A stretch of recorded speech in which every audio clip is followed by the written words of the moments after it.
All aboard for the transcribed premiere production, The Cruise of the Paul Parrot, that exciting tale of whaling days in 1858, and the hunt for treasure.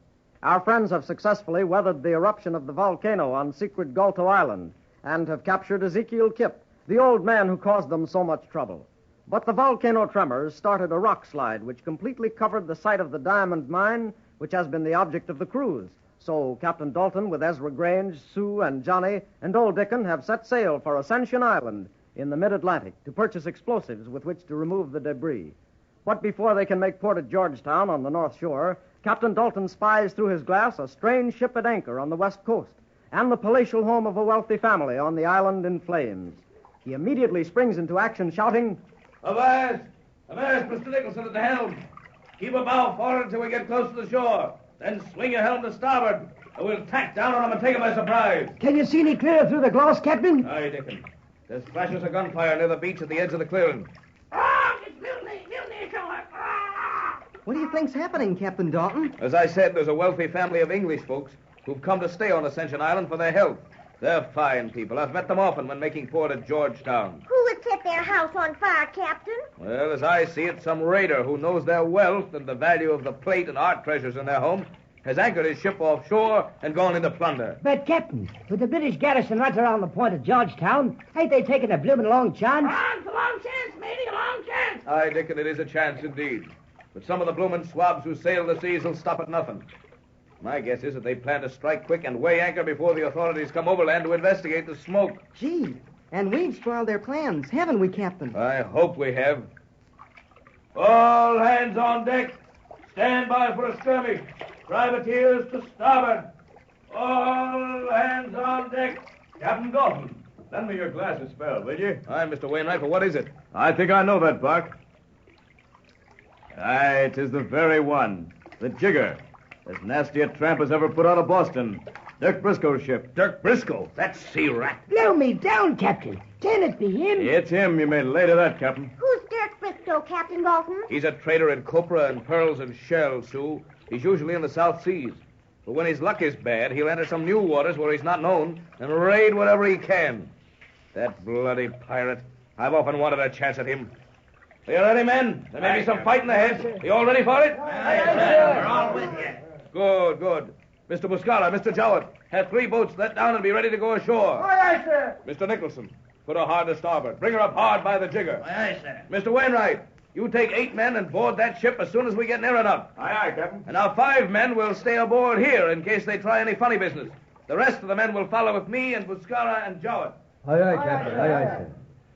Captain Dalton, I heard the noise above as I was working in my cabin. What's wrong? A privateer raiding a home ashore, Mr. Grange. We're going to stop him. Are you sure it's a raid? We're close enough to see it plainly now. See those flashes of gunfire? The privateer's men have surrounded the house and are firing at it. Bat me down the edge, Captain. Why, they fire the brush around the house and the stables. Make the lovers walk the plank. But isn't this pretty dangerous, Captain? Not overly, sir. Our men are better disciplined than his crew, and most of our men have been armed now. But what about Sue and Johnny here? Oh, let us go ashore, please. We want to go with you, Captain. Absolutely not. Well, frankly, Mr. Grange, I think they'll be safer ashore. There'll be more of our men there and plenty of shelter for them. While on deck, there may be some hand-to-hand fighting with the other ship. Well, very well, Captain. But I'm going with you. Captain, we're almost up to the other ship, and they haven't sighted us yet ashore. Avast. There's a lubber aboard the ship there that sees us. Ahoy, it's time to act. In the boat. Swing the yard arm. Load away.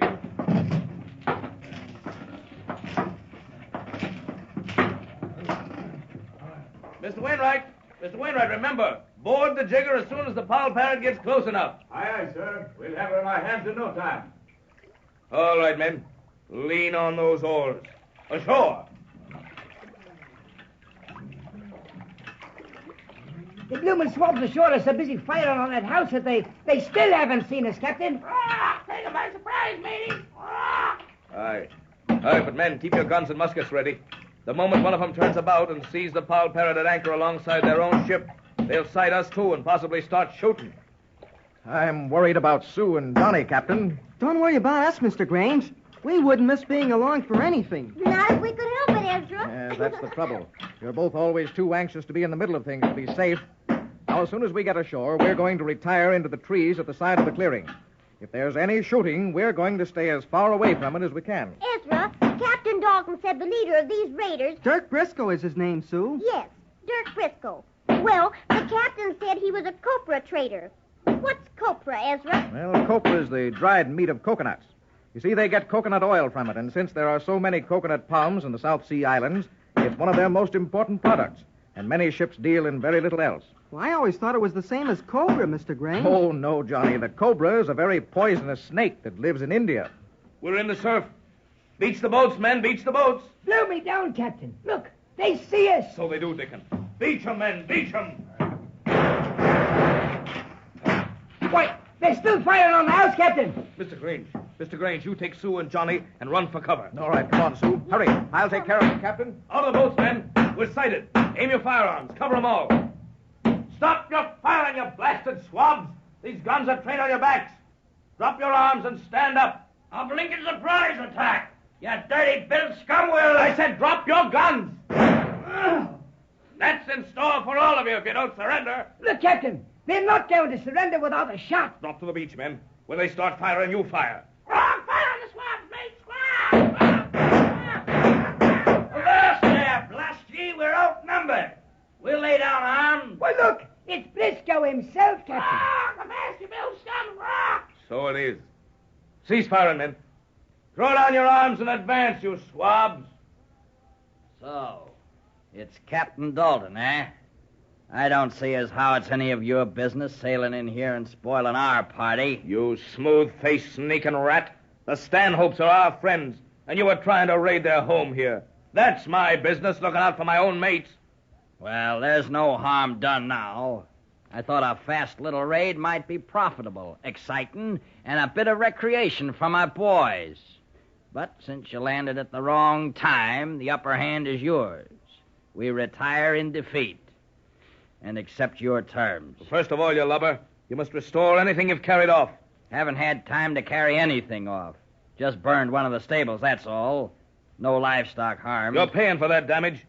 You give me value for the damage done, and I'll let you and your men get back and board your ship. Then I'll notify the garrison at Georgetown. Then it's up to you to save your own skin by keeping ahead of them. How can I pay you for that damage? If I had any gold, I wouldn't be raiding. Is that so?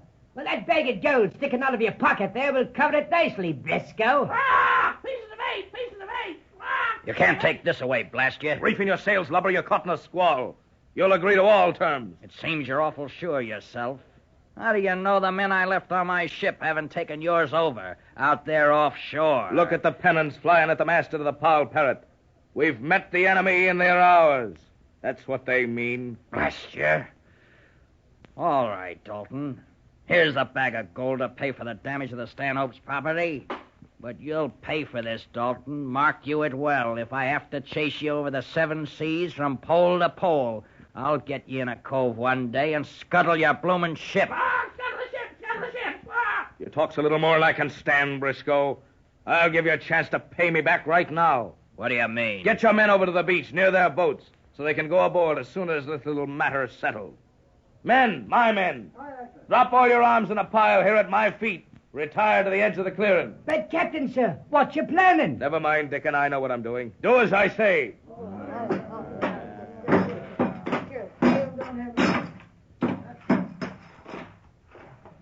Now, retire to the edge of the clearing, men. Briscoe, you and I are going to have a little private battle of our own. So, that's how the wind sets, eh? Dalton, this is a pleasure.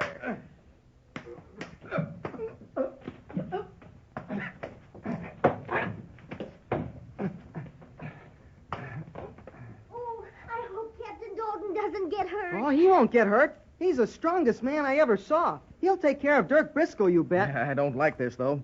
That Dirk looks like the kind of a blackguard I know he is. He's liable to do anything. Go on, Captain. Hit him again. Look at that. Oh, my! He knocked that pirate right flat on his back. That fight won't last much longer. With any other man matched against him, I wouldn't worry about Captain Dalton.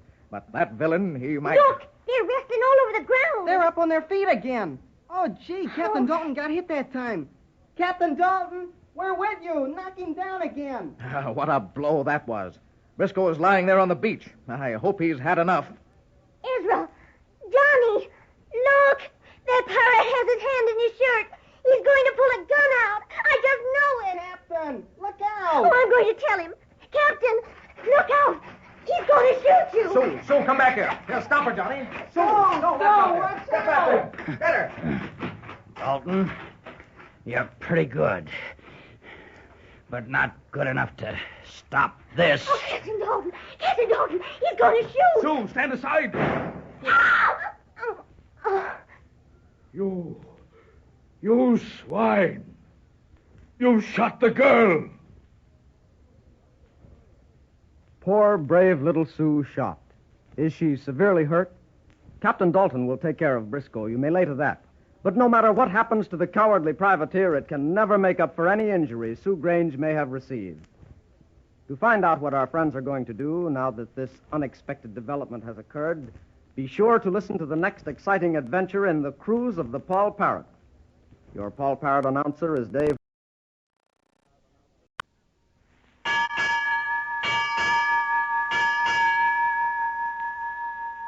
All aboard for the transcribed premiere production, The Cruise of the Paul Parrot. That exciting story about a whaling cruise that resulted in an exciting hunt for buried treasure. After capturing the old man, Ezekiel Kipp, who tells them about the diamond mine on Galto Island, which has been covered by a landslide, the party returns to the Paul Parrot and sets sail for Ascension Island to purchase explosives in order to recover the treasure. Arriving at their port, they discover that wealthy friends of Captain Dalton's are being attacked by privateers. When last we left Johnny, Sue, Captain Dalton, and the rest, they had frustrated the attack of the privateers. But in so doing, little Sue Grange, attempting to save the life of Captain Dalton, had run between him and the chief of the privateers, Dirk Briscoe, who were having a fight on the beach. Briscoe draws a concealed pistol from his shirt and fires. Sue drops to the ground, and Briscoe's attention is distracted just long enough for Captain Dalton to put a finishing blow to the privateer's chin that lays him low. Amid much excitement, Captain Dalton shouts, Bless you, Dirk Briscoe. If little Sue is badly hurt, Sue, are you hurt bad? Oh, my poor little Sue. Why did you run in the line of fire? Let me at her, Mr. Grange. I'll see how badly injured she is. I'm not injured at all, Captain Dalton. But, Sue, you fell. You must be hurt. Sue, are you sure? Ezra, I'm not hurt. I fell so that Privateer Briscoe would think he shot me, and it threw him off guard. Oh, blow me down. What a lass. Oh, Sue, that was quick thinking for sure. Lash me to a yardarm if it weren't. Sue, you've given me enough scares to take 10 years off my life since we've been on this cruise. But I did it to save Captain Dalton. Aye, lass, and that you did. That thieving pirate would have finished me if you hadn't jumped between us. It looks like I'm beginning to owe my life to all of you. First, it's Dickon who knocked the pistol from the hand of that rat Altesti. Then the time you young'uns rolled the rocks down on Red Mulhooley and Ezekiel Kipp. And then Joward and Buscara come into the cave in the nick of time when Kipp was shooting at us from the rear of the cave. And now you, Sue, you've saved my life again. Blimey, Captain Dalton, you've a charmed life. Sold me for a herring if you haven't. Sold him for a herring. I believe you're right there, Dickon. Thanks to the help of all my good friends here. Oh, Sue, I'm so glad you really weren't shot. If anything had happened to you then, I believe I would have shot that Dirk Briscoe myself. I was really frightened for the first time on this cruise when I saw you fall. How did you ever think of doing a thing like that? Well, when Captain Dalton and Dirk Briscoe were fighting, Briscoe was knocked down. Captain Dalton didn't see him reach in his shirt for that pistol, but I did, and I knew he'd shoot. So I figured that if I ran between them, it might throw Briscoe off guard. And that's exactly what it did. But look at the chance you took. You might have been hit. Well, what of it? Captain Dalton has been in danger more than once on our account, and I'd rather be shot myself than see Captain Dalton hurt. I'm sure proud of you, Sue. You're awful brave. I don't know that I would have been brave enough to do a thing like that. Oh, yes, you would, Johnny Robbins. You're the bravest boy I've ever known. That's why I like you so much. Gosh, Sue, I've been hoping you'd say you like me, because since we've been on this trip together, I've learned to like you a lot, too. And I was thinking that... Thinking what, Johnny? Oh, thinking that maybe when we get a little older that, well, you... What, Johnny?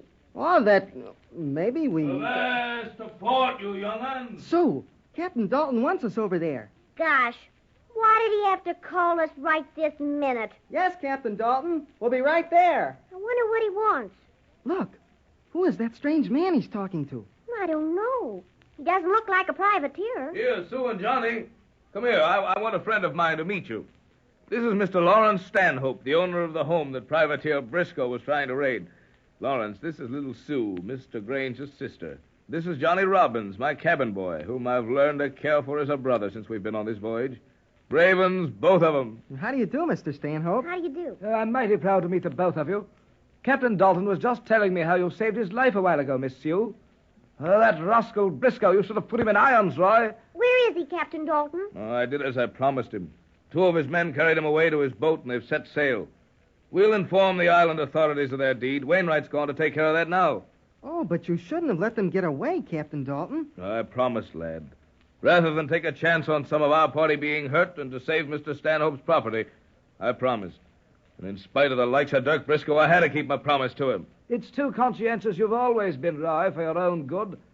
Maybe, Lawrence Stanhope. Maybe. Captain, everything's been taken care of, Captain Dalton. Wainwright and his party saw the Briscoes' murdering crew set sail. But excuse me for saying it, sir. I think you did wrong in letting the lubbers get away. Perhaps, Dickon, but it's the only thing I could do. But what about Wainwright and Mr. Grange? Well, they've stolen from the other side of the island to get the explosives, sir. Why are we staying here, Captain Dalton? Yes. Why didn't we all go to the other side of the island? As a precaution, that's all. Half of the crew's gone with Wainwright. They'll get the necessary explosives and inform the authorities about Briscoe.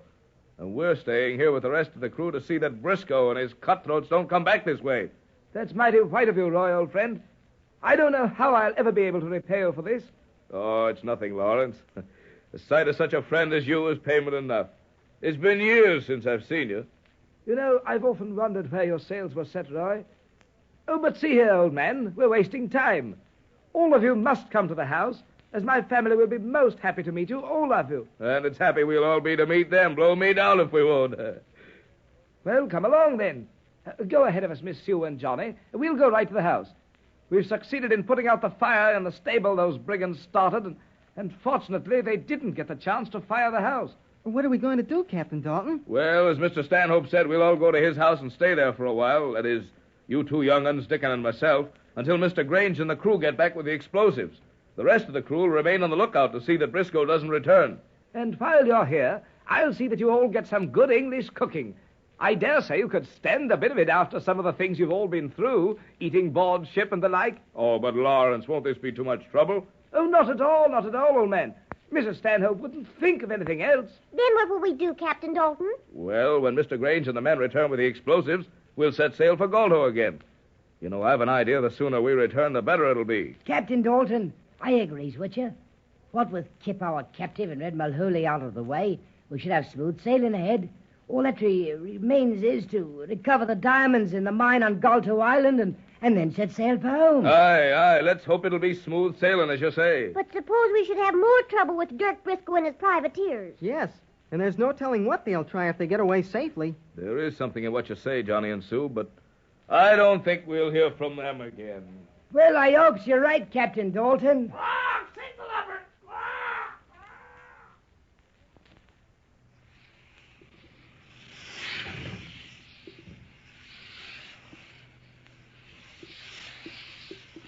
Beach the dories, me men. It's a good thing we sighted this island. What with those British lubbers on our trail, we'll hide out here on this far side of whatever island this is, and maybe we'll be safe for a while. Beach, I say, and be fast about it. Step lively, you swab. It's lucky for you Captain Dalton kept his word to you, Briscoe. He had you down for fair. Silence, you dog of the sea. I'm a better man than Dalton, you may lay to that. It didn't seem so on the beach at Ascension. Drat you, Hollings. I should thrash you for that, even though you're army mate. And it's Captain Briscoe to you, remember that. Aye, but 'tis no honor to captain a privateer, it ain't. Why are you sailing as first mate on her, then? I was all the same as Shanghai, I was. This started out for Copra, it did, and it turned out to be a privateer. And not a very good privateer at that. Hold your tongue, dog. Men, make the boats fast. That's it. Haul them in these bushes so no passing ship will sight them. I wonder what island this is we're on. What difference does it make, you lubber? It's an island. And that means a place to hide for the time being. Hold. What's that? Quiet, you lubber. There's someone making through the brush in back of us. Here he comes. He doesn't see us yet. Look, the lubber's a tough one for fair. Most likely a derelict. Avast! Stop where you are, unless I dropped you in your tracks. Who's there? Who are you? Never mind who we are. Who are you? My name's Mulhooley, and I'm hurt.